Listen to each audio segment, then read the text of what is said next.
You're tuning in to Creepy Time, where we bring you chilling creepy stories and eerie urban legends every day at 6 p.m. To support Creepy Time, please don't forget to hit the like button, subscribe to the channel, and leave your thoughts in the comments so we can discuss the story together. Now let's dive into today's tale. Rules to follow when living in an apartment.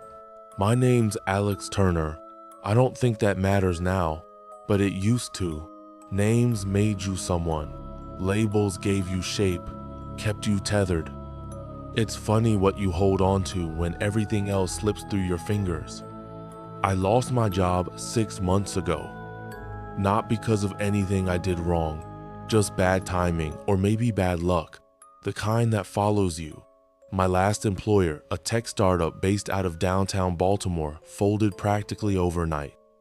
Management stopped replying to emails. Our paychecks bounced. One day, I was designing marketing strategies. The next, I was sleeping on a friend's couch. Baltimore isn't a cheap city, no matter what people tell you. Rent's high, food costs more than you expect, and the neighborhoods where things are affordable come with locks on the inside of every door.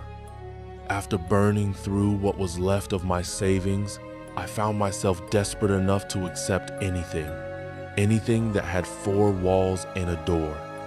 That's how I found Preston Street. It wasn't advertised anywhere reputable. I'd been combing listings all day, half delirious from hunger and frustration, when I stumbled onto a post buried on Craigslist. The title was simple: 2BR app downtown, $250 mo. It didn't even have a picture. Just a phone number and the words utilities included, move fast. It should have set me running, but desperation makes you ignore red flags. So I called. A man answered immediately.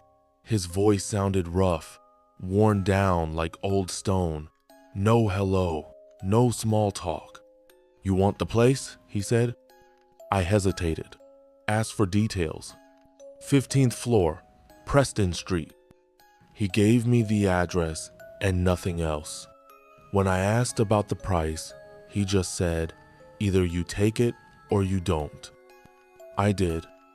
When you're at the end of your rope, you don't argue over knots. The next evening, I showed up with everything I owned, stuffed into a single duffel bag.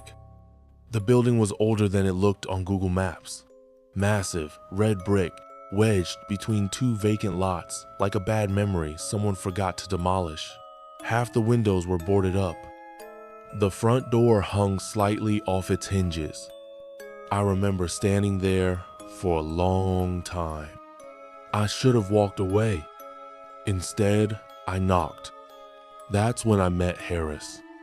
He looked like someone who'd been standing in that doorway for too long.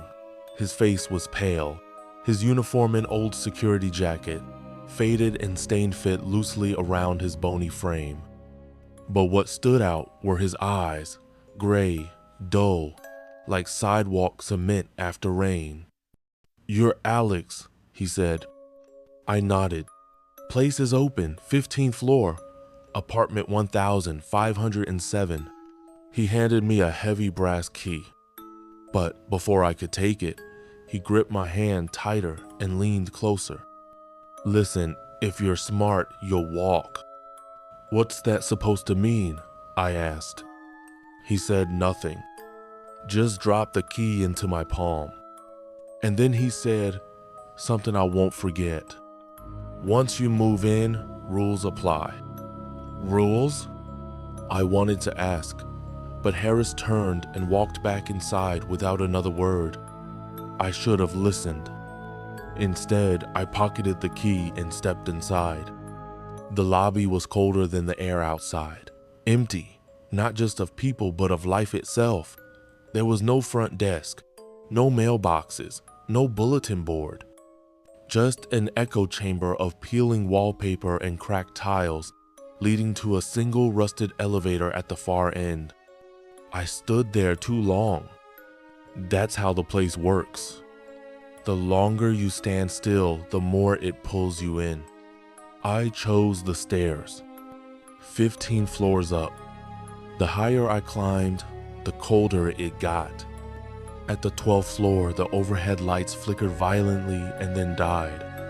I remember standing there, staring up into that unlit stairwell and wondering how many people before me had stopped here and never reached the top. But I kept going. I reached the 15th floor exhausted and soaked in sweat. The hallway smelled like rust and ammonia. Doors lined both sides of the corridor, most of them bolted shut from the outside. I didn't ask why. Apartment 1507 sat at the far end. I turned the brass key and pushed the door open. Inside was silence. Not the peaceful kind. The kind that hums in your ears. That makes your skin itch. The apartment itself was serviceable, bare, 2 rooms, both dusty but intact, a narrow kitchen, a bathroom that smelled like old bleach. The blinds were drawn, brittle with dust.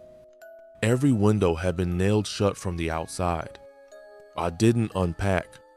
I sat down on the floor and stared at nothing for a long time.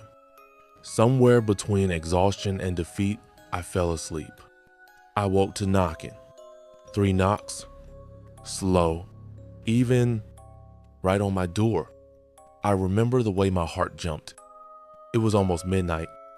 Someone knocked again. I stood up, didn't move toward the door, just listened. No voice, no footsteps, just presence. Then silence. I crept toward the peephole. Nothing. An empty hallway. But there was something on the floor just outside. A folded piece of paper. I hesitated for too long. Eventually, against all sense, I unlocked the door and snatched the paper before slamming the door shut again. It was a note, written in red ink. 6 rules. Be inside before midnight. Never open the door after dark. Never use the elevator after 3 a.m. Avoid the 13th floor at all costs.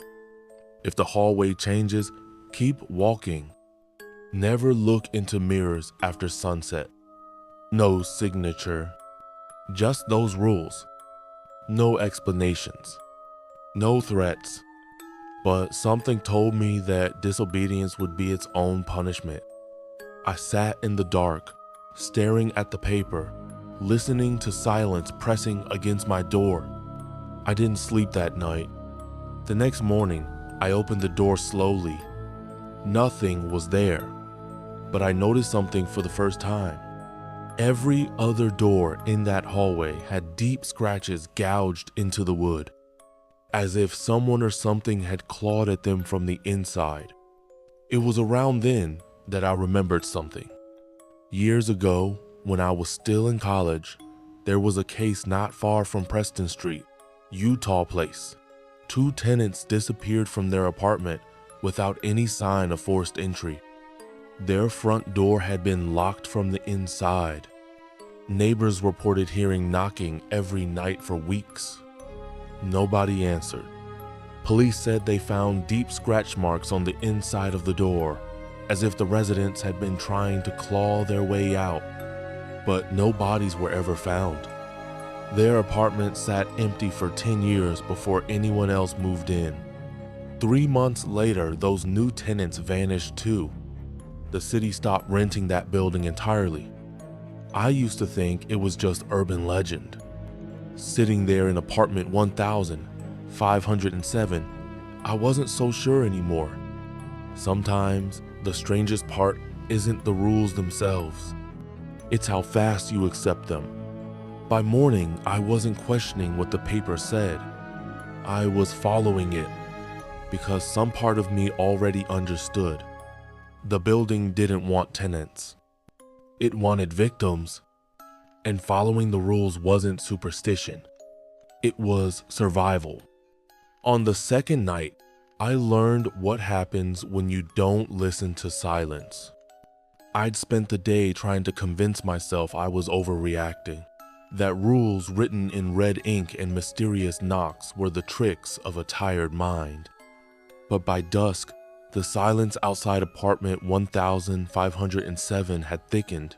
It settled into my bones like humidity, and no amount of logic could shake it. When night fell, I didn't leave the apartment. I kept the door locked. I watched the hallway through the peephole every hour. At midnight, the knocking came again. 3 knocks, like before. This time, closer. I didn't look.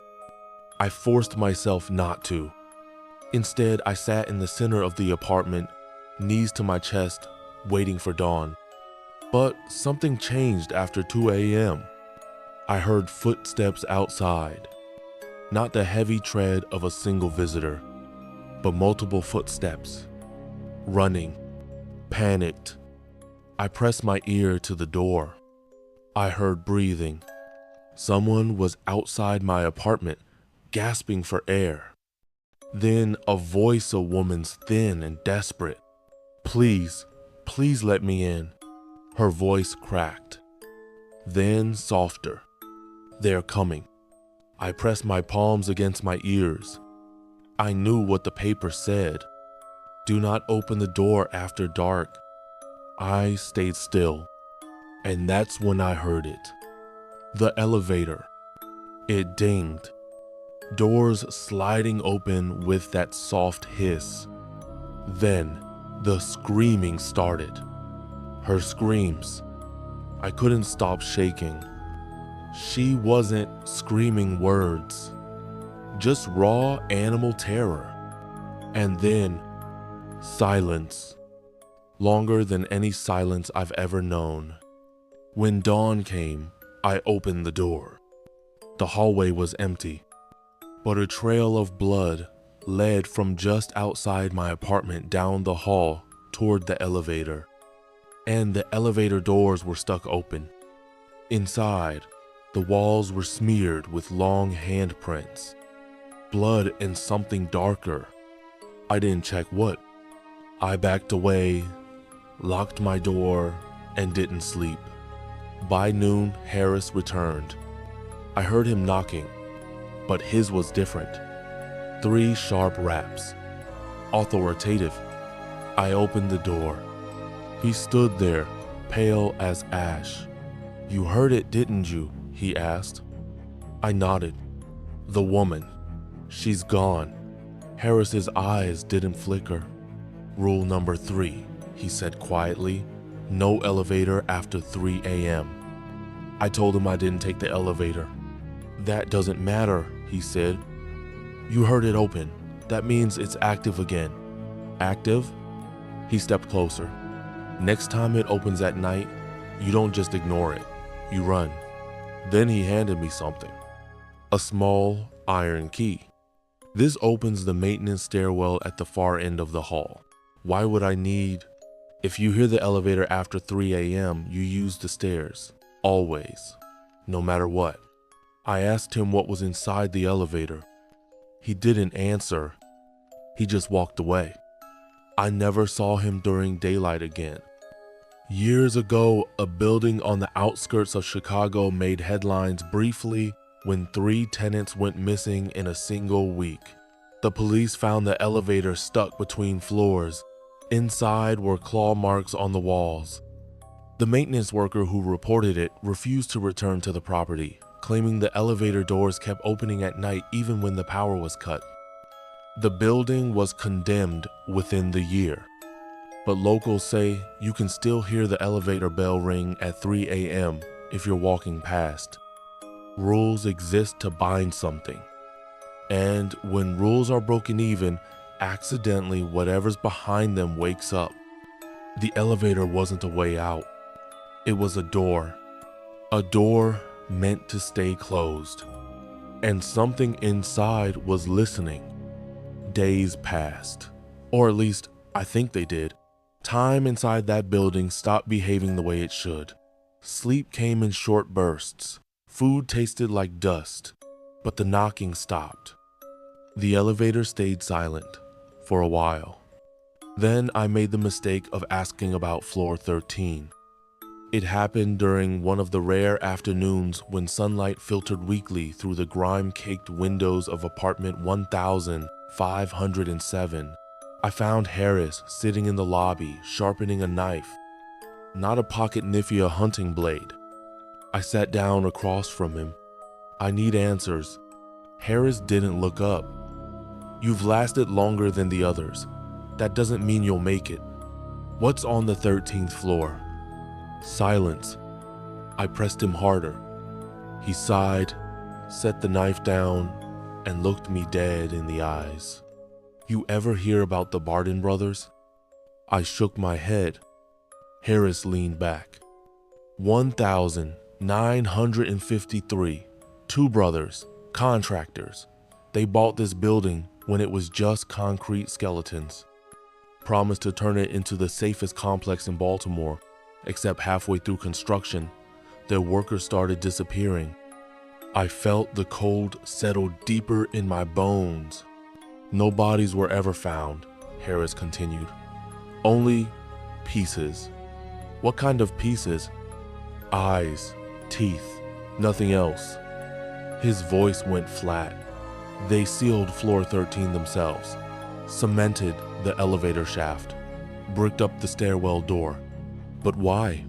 Harris just said, some doors you don't build, some doors you don't open. I told him that made no sense. If they sealed it, why was it still dangerous? He smiled for the first time. That's the thing about doors. Doesn't matter if they're physical or not. I didn't sleep that night. I kept thinking about what Harris said. And the next morning, I made a decision I still regret. I broke Rule 4. I went looking for floor 13. The elevator skipped it, as all elevators are designed to do. The stairwell, however, that was different. At the far end of the hallway, hidden behind rusted pipes, I found a door painted the same gray as the concrete walls. I wouldn't have seen it if I hadn't been searching. The door was locked, but the iron key Harris gave me, the one for the maintenance stairwell, fit perfectly. I stood there for a long time, hand trembling on the knob. Then I turned it. The door didn't resist. Inside, it smelled of ash.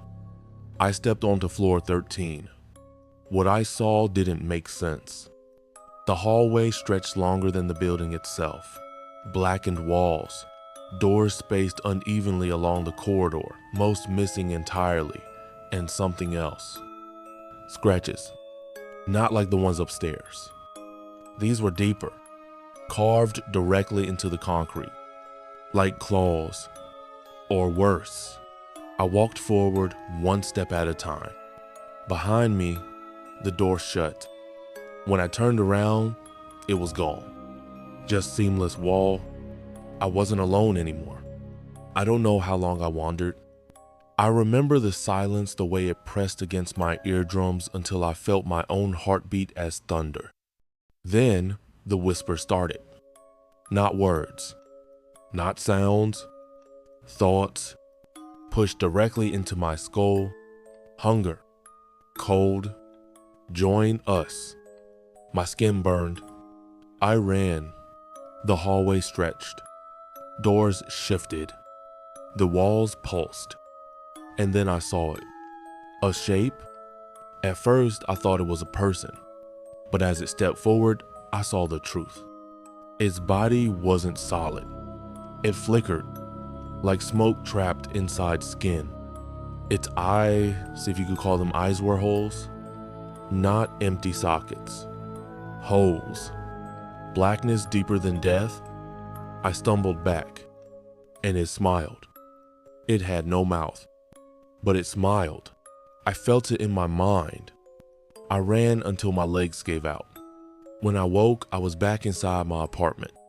The maintenance key was gone, and the door to floor 13 was no longer visible. But something followed me back.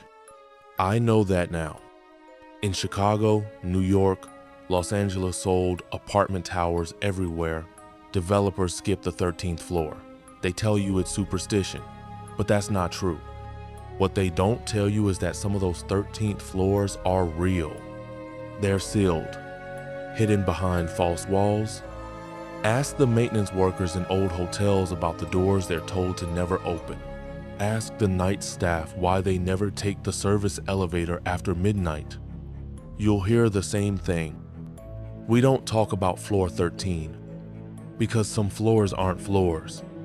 They're cages for things that aren't supposed to leave. Curiosity is a slow death. I thought the rules were meant to control me. They weren't. They were meant to contain it. And by breaking Rule 4, I didn't just find floor 13. I let it remember me. For the next 3 nights I didn't sleep. I kept every light in apartment 1507 burning. I duct taped curtains over the mirrors in the bathroom and the bedroom, covered the television screen. Even my phone screen felt like a risk, but shutting it off meant losing the only connection to something normal. But it wasn't enough. I woke the 4th night to the sound of glass cracking. Not shattering, cracking. I knew immediately where it was coming from. The bathroom, the mirror. I didn't want to look, but that's how it works. Something calls you. You obey. I stood outside the bathroom door, every muscle in my body locked, listening to the slow, deliberate cracking of the glass. And then the sound stopped. A long silence. Then a whisper not from behind the door, but inside my head. Come see. It didn't sound threatening. It sounded sad, like it wanted me to pity it. I tightened my grip on the doorknob. I pushed the door open. Inside, the mirror wasn't cracked. It was gone. Nothing left but an empty black surface. And inside that surface, I saw it. Not my reflection. Something else. It looked like me, but thinner, paler, eyes too wide, skin stretched tight over cheekbones. Its mouth didn't move, but its voice filled my mind. You let it out. I stumbled backward, slamming the door, but the voice stayed with me. You opened the door. I ran. Not outside. That wasn't an option. I ran to the kitchen, grabbed the hammer I'd found in a drawer when I moved in, and smashed every reflective surface in the apartment. The microwave door, the television, my phone screen. I shattered it all. But the voice didn't stop. You can't hide. For the first time since arriving, I wanted to leave. I didn't care about the rules anymore. I just wanted out. At sunrise, I made my move. I threw everything I owned, what little I had left, into my duffel bag and sprinted to the stairwell. I ignored Harris's warnings, ignored the rules. I just ran. But when I reached the ground floor, Harris was waiting. He wasn't holding the hunting knife anymore. He was holding a shovel. You shouldn't have looked, he said quietly. I asked him why the mirror mattered. He shook his head, stepping aside so I could see what was behind him. The lobby walls, covered in handprints, bloody, each print too long, too thin, and each pressed from the inside. They're watching now, he whispered. Then he pointed toward the front door. Try. I did. I ran to the front doors. They were locked, not with chains, not with bolts. They were welded shut. I pounded until my hands bled. Then I sank to my knees. Harris stood over me. Now you understand. What do they want? I whispered. His voice was hollow. They don't want you. He knelt beside me, lowering his voice to a whisper. They want out. Years ago, in a small Tennessee town, a house was condemned after 3 consecutive families died inside. Police reports mentioned strange injuries, self-inflicted wounds, mirrors shattered from the inside, and walls scratched to the brick. The last surviving occupant claimed her reflection began speaking back. Locals now call that place the Devil's Mirror House. It still stands empty, But sometimes, if you walk past at night, you'll see lights flicker inside and hear knocking from the mirrors. Reflections aren't harmless. In places like Preston Street, mirrors aren't glass. They're doors. And once you've looked long enough, whatever's on the other side stops pretending to be you. It starts becoming. For 3 days, I didn't leave apartment 1507. I kept the lights on. I refused to sleep. And when my reflection returned, when the cracks in the mirror resealed, I hung a blanket over it and never looked again. But Harris didn't come. He was always watching before. Now he was gone. That terrified me more than the whispers. On the 4th morning, I found a note slid under my door. Just 2 words written in the same trembling handwriting as the original rules. Boiler room. I didn't want to obey, but what choice did I have? The boiler room was in the basement. I'd never been down there. When I reached it, the air changed. Thicker, like breathing through wet cloth. The door wasn't locked. I stepped inside. Harris was waiting. He looked worse than before. Eyes hollow, skin sagging, but he still held that knife. Without a word, he gestured for me to sit. I obeyed. Then, for the first time, he told me the truth. I'm not here to protect you. I stared. I was never supposed to protect any of you. My job is to keep the building fed. I didn't understand. Harris smiled. A tired, broken smile. This place isn't haunted, it's alive. He gestured to the walls. The concrete, the pipes, the wiring, all of it. This building eats. He paused. People, fear, blood. I whispered, why? Because they built it wrong, or maybe exactly right. It doesn't matter. Once it wakes up, you can't stop it. I asked why he saved me. He laughed, coughing. Because you're stubborn. You follow the rules longer than most.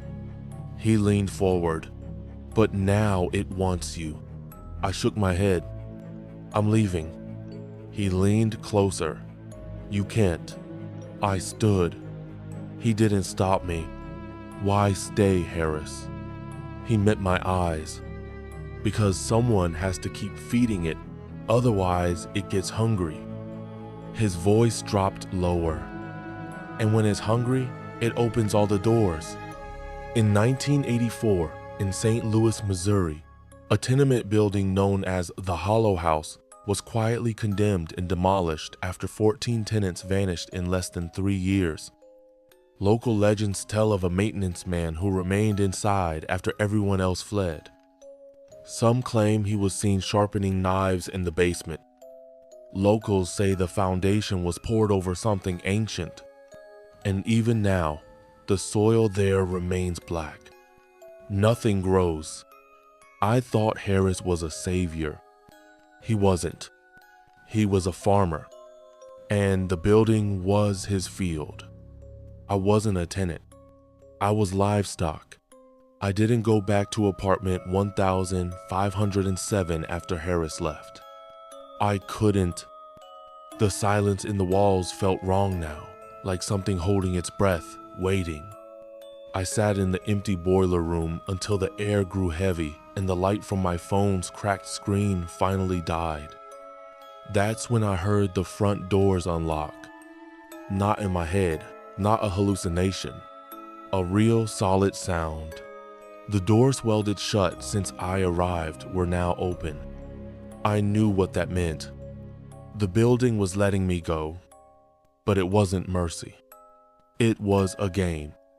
I stood, picked up Harris's knife, and walked up the stairs in darkness. When I reached the lobby, I could see it. The glass doors hung slightly ajar, just enough to glimpse the empty street outside. Or what should have been empty. Something stood beyond the doors. At first, I thought it was a person. Tall, thin, perfectly still. But then it shifted. Not moved. shifted, like the space around it bent wrong. I stopped moving. My mind screamed to run, but my body wouldn't obey. And then it spoke. Its voice wasn't loud. It was quiet, careful. "You opened the door."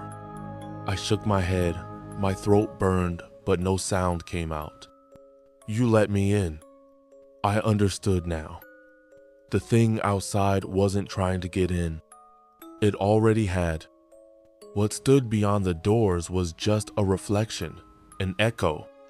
The real thing was behind me, and I felt it, breathing, closer than my own skin. I spun around, but there was nothing, just the empty lobby and silence. For a moment, then I heard it. Footsteps from upstairs, from every floor. Someone or something walking. Dozens of them. No, more. Hundreds. Moving toward me. I turned back toward the doors, but the shadow was gone.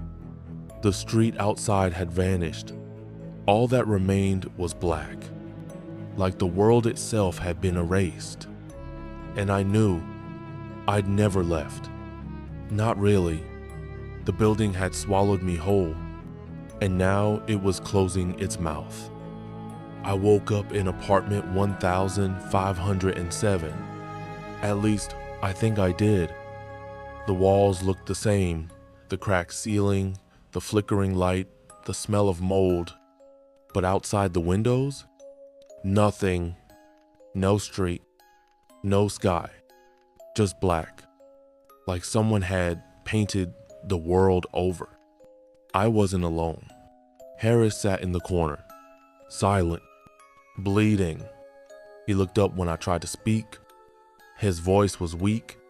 "You're part of it now." I whispered, "What do you mean?" He closed his eyes. "This place isn't a building. It's a trap." I asked him why he stayed. I didn't. It kept me. That's when I noticed the blood on my hands. And I understood. The knife, it wasn't his anymore. It was mine. Because now, it was my job. The building had fed long enough. Now, it wanted me to serve, to prepare, to keep the doors shut until it got hungry again. In 2003, in a forgotten office tower in rural Pennsylvania, night shift security guards reported seeing their own reflections step out of the elevators on unoccupied floors. Some of those guards never made it to morning. A maintenance man named Thomas Keene locked himself in the boiler room for 7 days before police found him. His last words, according to the report, "I'm not feeding it anymore." That building was sealed in 2005. No one knows who or what keeps the elevators running. Buildings remember. When you live in a place long enough, it learns you. It learns your footsteps, your heartbeat, and once it knows you, it doesn't let go. The doors don't open to let you leave. They open to let something else in, and by then, it's already too late.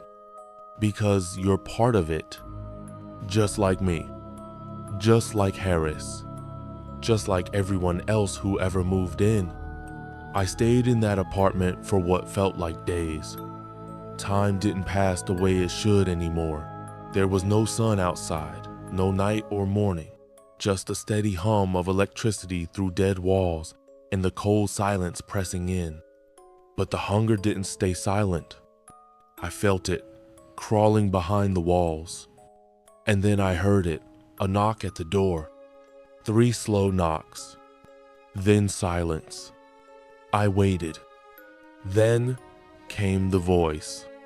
Familiar. "Harris, open the door." I didn't move. "You have to let it feed." His voice wasn't pleading. It wasn't angry. It was patient. "Open the door, Alex." I realized something then. It wasn't Harris. Not anymore. Whatever stood outside my apartment door, it wore his voice like a mask. I stepped back.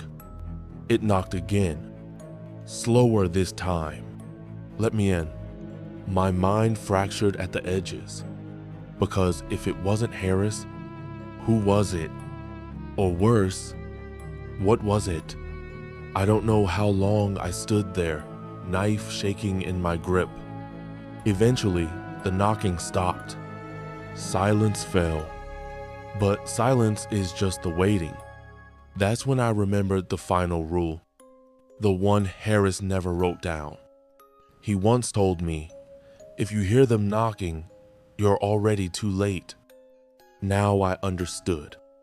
Because the hunger wasn't outside. It was inside.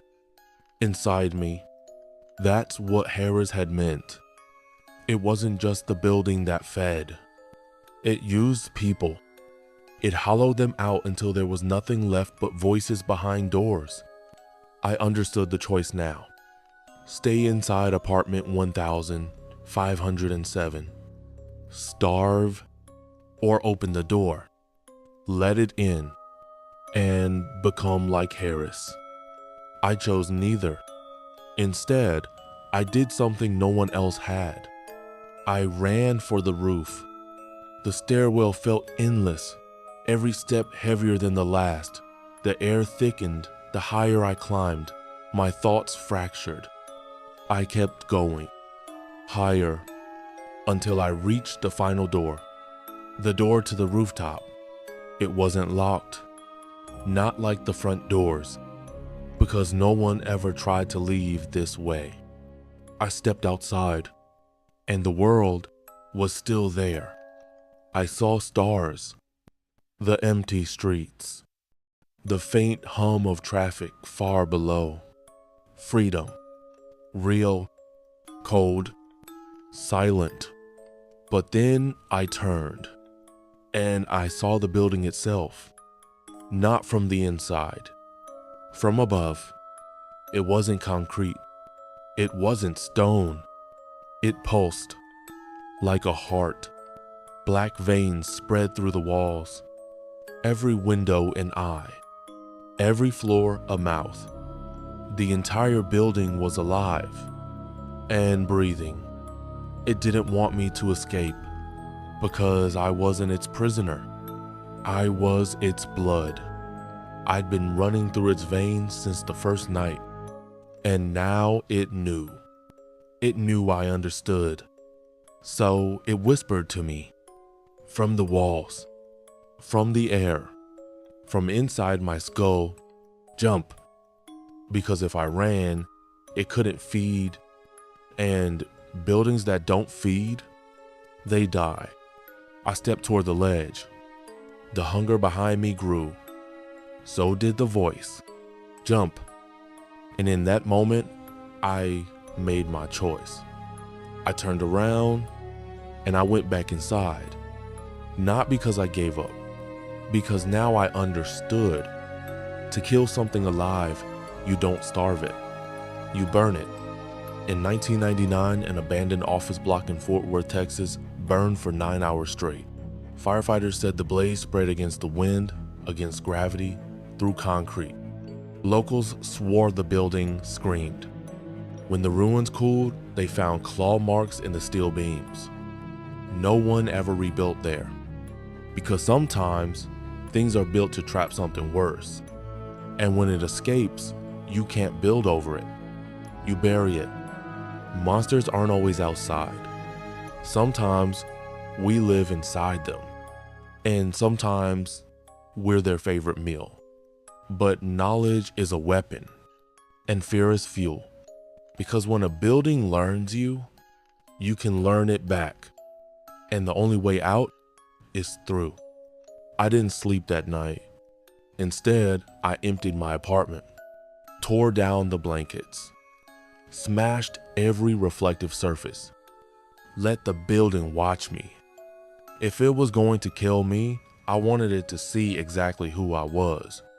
Then I went back to the boiler room, the place where Harris had left his knife, but this time I brought something new, a jerry can of gasoline, and a single box of matches. I didn't have a plan. I didn't know if burning the place would kill it, I just knew that feeding it was no longer an option. The building felt smaller as I moved, like the walls pressed tighter, like the air fought back. I could hear the whispers return, but not like before. Not pleading, not threatening, afraid. For the first time, the building was afraid of me because I wasn't following its rules anymore. I found Harris in the boiler room, or what was left of him. His body slumped in the corner, skin pale, lips cracked. But when I looked closer, I realized he was still breathing, barely. I crouched beside him. His eyes fluttered open. I knew you'd come. I said nothing. He smiled, weak. Burn it. I nodded. He whispered one last sentence. Then he closed his eyes, and he didn't open them again. I poured gasoline everywhere, over the machines, the walls, the pipes, the doors, and then I struck the match, and I waited. The fire hesitated, then it caught, and I heard it, the sound of the building screaming, not from the pipes, not from the walls, from everywhere, from inside my skull. It begged, it promised, it threatened, and I listened, and then I left. I walked up the stairs as the heat rose around me. I could hear things moving in the shadows, shapes, reflections, the ghosts of those who never escaped. They didn't stop me. They just watched, as if waiting to see if I'd succeed. I reached the lobby. The glass doors had vanished, replaced by raw, pulsing walls. It didn't matter. I drove the knife straight into the wall, cut through whatever flesh the concrete had become, and a door appeared. I stepped through, and the fire followed. I stood across the street as Preston Apartments burned. People gathered. Police, fire crews, neighbors. No one could explain it. The place was concrete, but the flames were unstoppable. It burned from within, like something alive. I didn't speak to anyone. I just watched. When the sun rose, only black ruins remained. The building was gone, but I knew better. I knew it wasn't dead, just sleeping somewhere else, waiting to be rebuilt, waiting to feed again, because some things once created never really die.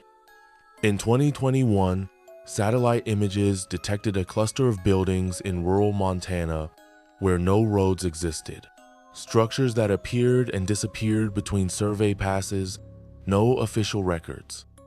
Locals reported hearing sirens at night, though the nearest town was over 50 miles away. When investigators arrived, they found nothing but concrete foundations and claw marks, hundreds of them etched deep into the stone. Buildings remember, they watch, they learn, but so do we.